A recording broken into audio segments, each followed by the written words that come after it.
saja lawak? Diploma ataupun ijazah. Kalau saya ada diploma ataupun ijazah, tak payahlah saya datang ke sini tu nak minta pelakon. Lebih baik saya jadi D.O. Perit, D.O. Terong. Nanti. Cakap macam orang lidah tak cukup panjang ni, pasal apa? Itulah cara pelakon bercakap. Sudah. Cakap macam biasa. Kan senang? Saya bacalah elan, dia kata kalau minat berlakon, datang. Tak suruh pun bawa sijil. Itu sebab saya tak bawa. Jadi, awak ada sijil lah. Tak ada.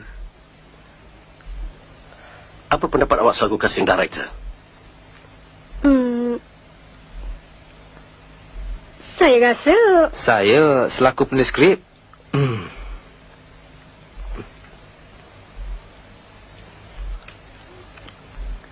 Ada commercial value.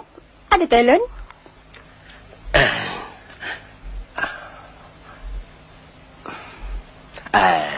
Next.